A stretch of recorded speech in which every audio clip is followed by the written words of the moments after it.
মই টিয়ক সমষ্টিৰ পৰা দলীয় টিকেটৰ কাৰণে আবেদন কৰিবলৈ আহিছোঁ। আমাৰ টিয়কত ভাল, আগতকৈ যথেষ্ট ভাল মহল হৈ আছে আৰু টিয়কৰ কংগ্ৰেছ কৰ্মকৰ্তাসকলৰ ওপৰত যথেষ্ট উৎসাহিত হৈ আছে। এবাৰ আমি আশাবাদী আমাৰ টিয়ক আমাৰ কংগ্ৰেছৰ হাতলৈ আহিব। আমাৰ কংগ্ৰেছ দলটো এটা ৰাষ্ট্ৰীয় দল হয়।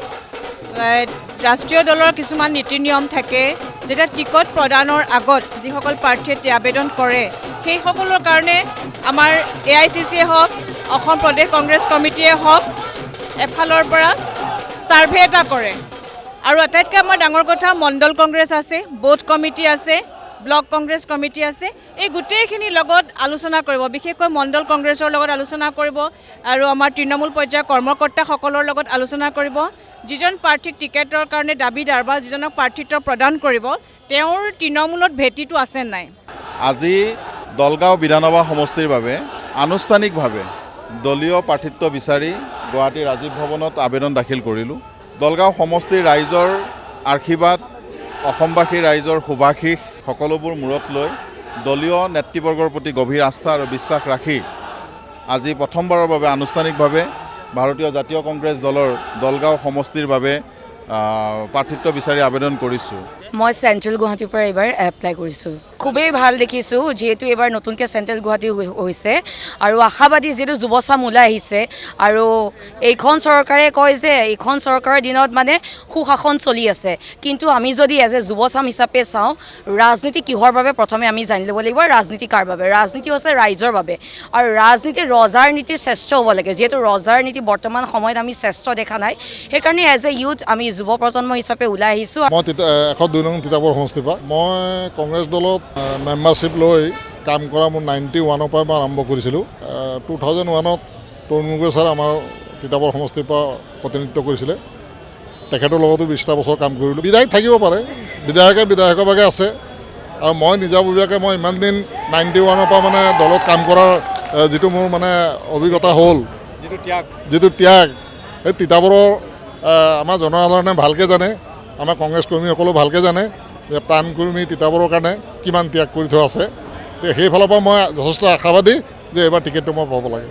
আজি মই 119 নম্বৰ ডিলিমিটেশ্যনৰ পিছত হোৱা সোণাই সমষ্টিৰ পৰা মই মনোনয়ন পত্ৰৰ কাৰণে মই আবেদন পত্ৰখন আজি দাখিল কৰিলোঁ।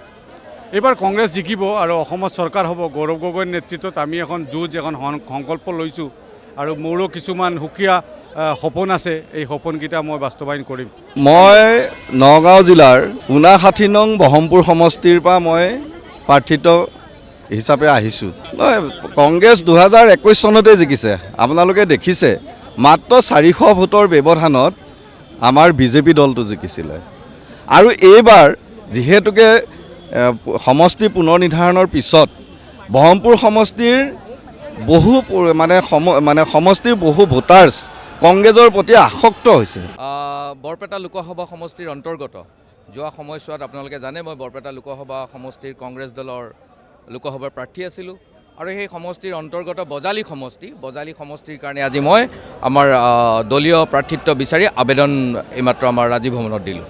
মই চেণ্ট্ৰেল গুৱাহাটীৰ কাৰণে দলীয় আবেদনটো আজি দাখিল কৰিলোঁ আৰু চেণ্ট্ৰেল গুৱাহাটীৰ ৰাইজৰ মতামত লৈ আৰু আমাৰ কংগ্ৰেছ কৰ্মীৰ মতামত লৈ আমি আজি আবেদন কৰিছোঁ। বাদ বাকী আমাৰ নেতৃত্বই বিবেচনা কৰিব আৰু আমাৰ আৰু প্ৰাৰ্থীসকলে তেওঁলোকেও দিছে, নেতৃত্বই যি বিবেচনা কৰে আমি দলৰ লগত আছোঁ। মোৰ নাম প্ৰশান্ত কুমাৰ মহন্ত। মই ৰঙিয়া সমষ্টিৰ হৈ দলীয় আবেদন জমা কৰিছে। ইমান একো প্ৰত্যাহ্বান নহয়, আমি আৰামছে তাতে ৰঙিয়া সমষ্টিটো এবাৰ কংগ্ৰেছে উদ্ধাৰ কৰিব। মই 50 নম্বৰ মঙলদৈ বিধানসভা সমষ্টিৰ পৰা আজি মই আবেদন দাখিল কৰিলোঁ।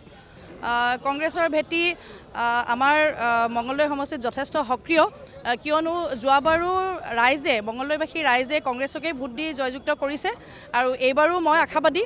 মই যোৰহাট বিধানসভা সমষ্টিৰ 1 নং যোৰহাট বিধানসভা সমষ্টিৰ বাবে আবেদন পত্ৰ আমি ইয়াত দাখিল কৰিছোঁ। যোৰহাটীয়া ৰাইজে ভুগি থকা সমস্যাখিনিক লৈ যোৰহাটীয়া ৰাইজে ভোটদান কৰিব। নদুৱাৰৰ কাৰণে মই নমিনেশ্যন ছাবমিট কৰিলোঁ আজি আৰু আশাবাদী যে দলে এটা সুযোগ দিব এই ইলেকশ্যনত যুঁজিবলৈ।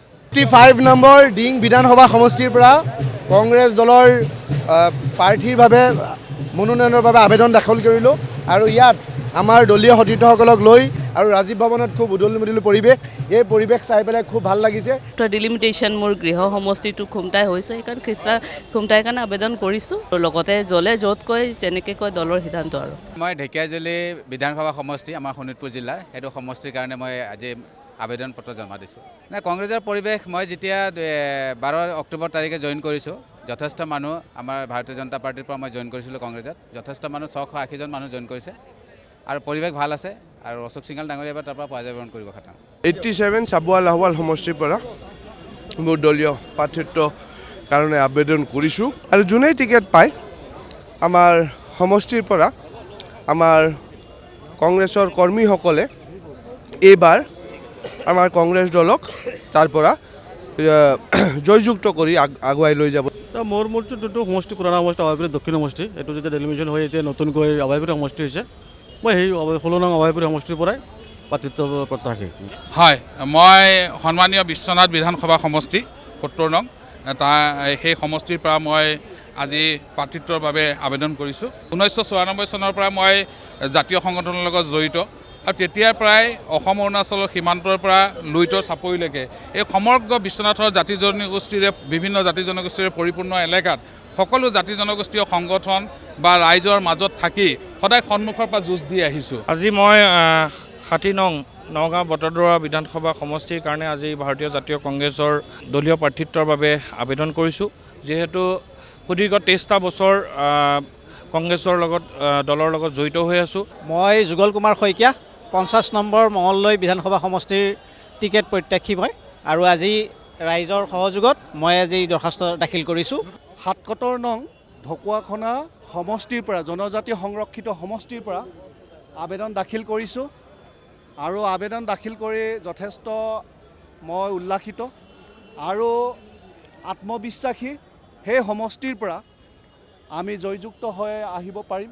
মই বিশ্বনাথৰ হৈ আবেদন দাখিল কৰিলোঁ। আশাটো 100% জিকাৰ চান্স আছে, টিকেটো 100% আশা আছে। মই 100% টিকেট অলৰেডি দি দিছে বুলি ধৰক।